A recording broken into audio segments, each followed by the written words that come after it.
Guys, have you noticed that recently there's been a surge of K dramas centered around school bullying? In most of these dramas, the main character या तो खुद bullying का victim होता है और revenge लेता है या फिर वो किसी victim को उनके bullies से बचाता है.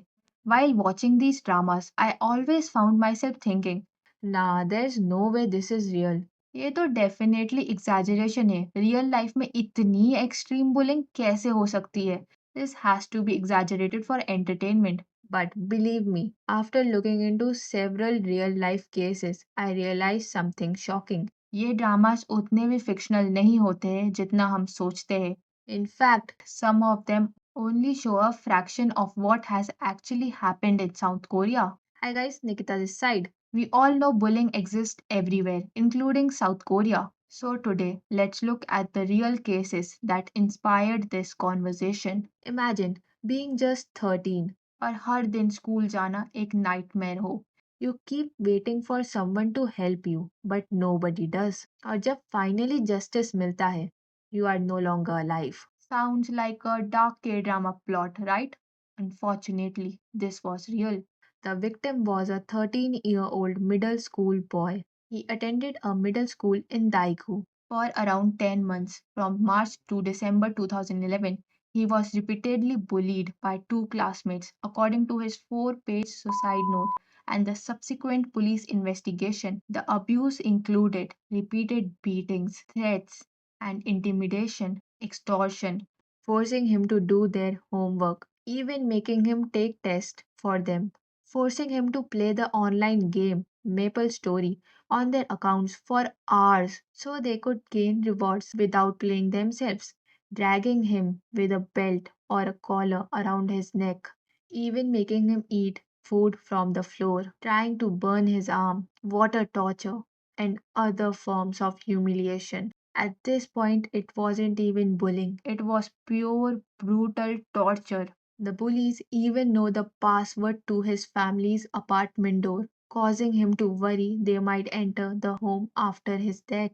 Before taking his own life on December 20, he left a 4-page handwritten note, one line that deeply affected South Korean citizens, and everyone who saw this case was essentially, please change the password to our house. The bullies knows it. That sentence showed how terrified he remained even in his final moments. One reason this case became unforgettable was that the CCTV footage captured the boy entering the elevator shortly before he died. The image of him quietly standing in the elevator became symbolic of school bullying in South Korea. After reading the note, police investigated and found that many of the allegations were supported by evidence, including text messages and witness accounts. The two main bullies admitted to much of the harassment and were arrested, and public were assured that the government will take measures to ensure these things never happen again. But did it create any difference? Not at all. If the Daegu case exposed the problem, then the Busan case showed that the problem was far from over. In this case, the victim was a 14-year-old middle school girl.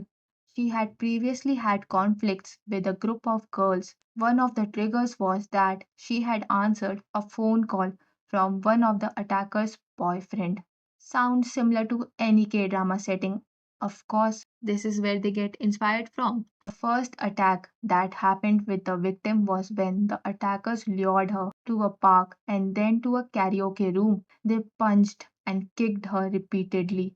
She reported the assault to the police. Schools imposed only relatively light disciplinary measures, such as community service and education programs, but the violence did not stop. Then came the second attack, but this time much more brutal.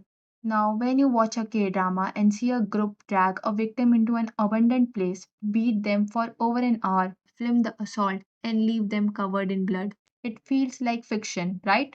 Something horrifyingly similar happened in Busan. This is the incident that became internationally known. The attackers again lured the victim to meet them. They dragged her to an isolated area near an abandoned factory. For around 90 minutes, they beat her relentlessly. She was punched, kicked, and stomped on. and struck with objects. At one point, she was forced to kneel while the assault continued. Instead of stopping, some attackers recorded the assault on their phones, and to think it was all done by girls. After the assault, photos of the victim sitting against a wall covered in blood spread rapidly online. Her face was swollen and bruised, and there was blood all over her clothes. Those images became one of the defining symbols of the school violence in South Korea. Eventually, 7 girls were identified as having participated across the 2 assaults. Now, do you think that were these the only major cases? Let me walk you through the reality. It's just the tip of the iceberg. 2012, several additional bullying related suicides and major violence cases in places including Gwangju and Daegu kept public attention on the issue. 2013, another high profile bullying related student suicide reignited public outrage.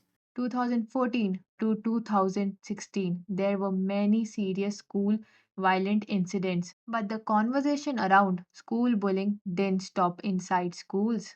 In 2021, South Korea witnessed what many call the school violence Me Too movement. Former students began sharing their experiences online, accusing classmates who had later become actors, K pop idols, athletes, and public figures. For the first time, school bullying wasn't just affecting students, it was ending careers. One of the biggest cases was actor Jisoo. Multiple former classmates accused him of bullying during middle school.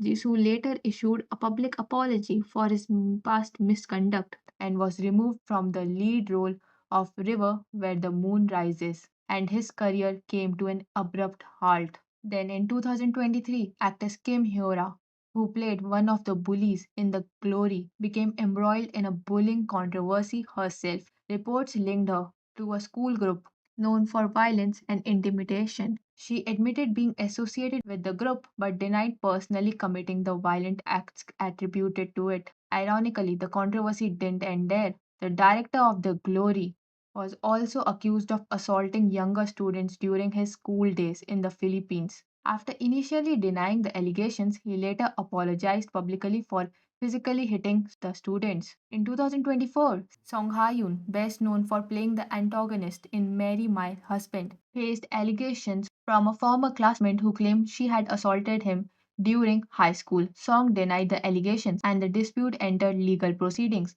Whether the allegations were admitted, denied, or remained disputed, these controversies sent a powerful message.